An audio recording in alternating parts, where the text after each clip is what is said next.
All right, let's just dive right in. We are living through an AI gold rush. I mean, it's a multi-trillion-dollar sprint to build the future.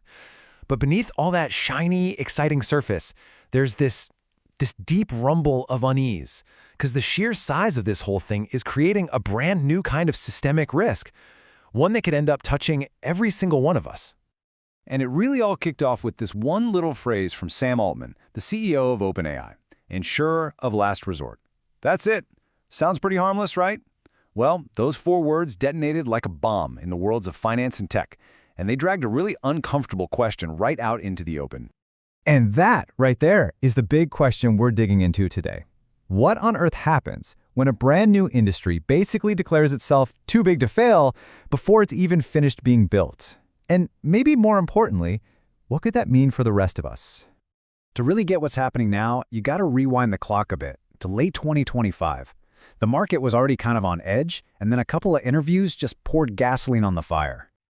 So get this. In the span of just a few days, both OpenAI's CEO and their CFO start dropping these little phrases into interviews. Insurer of last resort, government backstop. Now, for most people, that's just, corporate jargon. It goes in one ear and out the other. But for Wall Street, whoa. The message they heard was loud and clear. We get to keep all the profits, but if this thing goes belly up, the taxpayers are going to pay for it.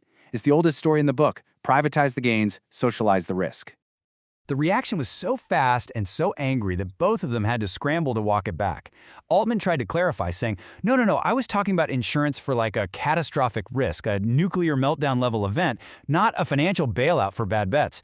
But you know what? It was too late. The cat was out of the bag. The market had already heard the quiet parts screamed through a megaphone. But here's the thing. This wasn't really about a few poorly chosen words. It was about those words confirming a fear that had been hiding just below the surface, that this incredible, glittering AI boom might actually be built on a foundation of sand. And let's be super clear here.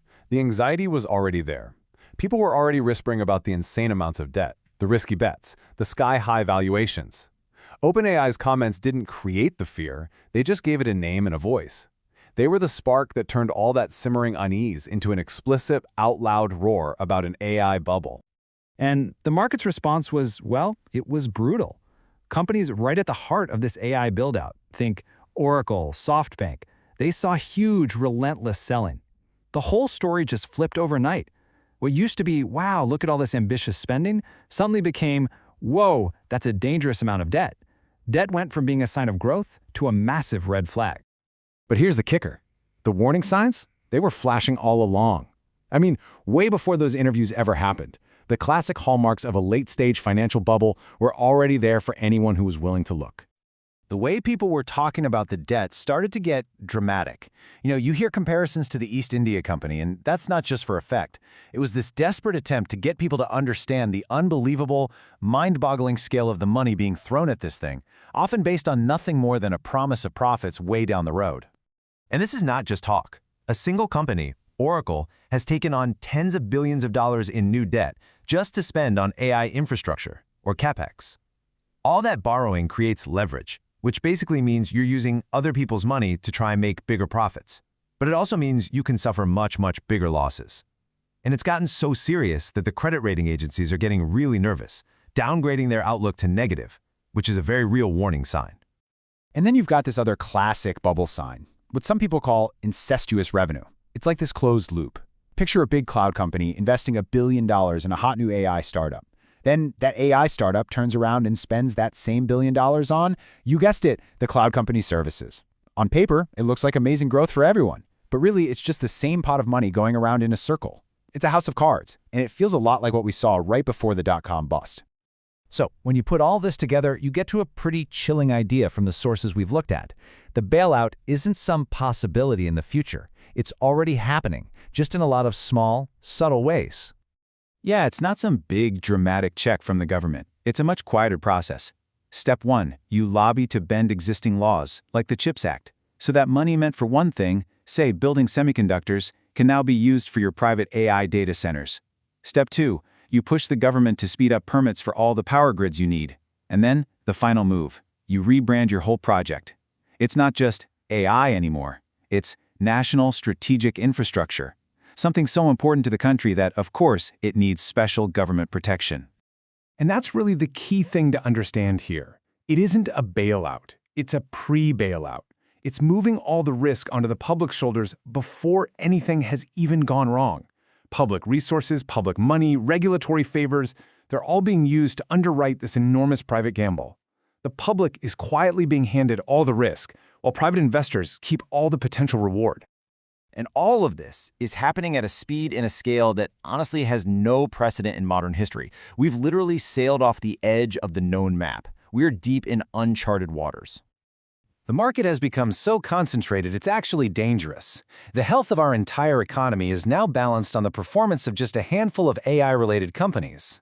It's not the S&P 500 anymore, it's more like the S&P 10, and that means if just one of them trips, they could potentially bring the whole system down with them, kind of like how a few big banks nearly took down the global economy back in 2008. If you want to really feel the kind of crazy volatility we're dealing with, just look at this number, $400 billion.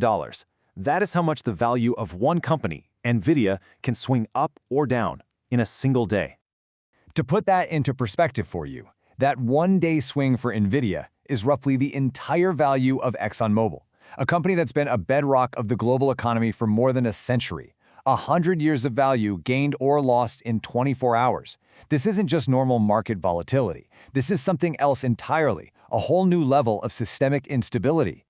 So when one company's daily swing is the size of an entire legacy giant, what do our old rules even mean anymore? All the traditional ways we have of measuring a company's value, of calculating risk, they're basically useless. We're in terra incognita, uncharted territory. We're facing a kind of risk that is almost impossible to model, let alone predict or contain. And that leaves us with this final, really unsettling question. As we're all racing to build this amazing AI-powered future, we have to stop and ask, what are we actually building it on? Because when an entire industry is built on a mountain of debt and the unspoken promise of a public safety net, you really have to wonder who stands to win big in the boom and who is going to be left holding the bag when it all comes crashing down.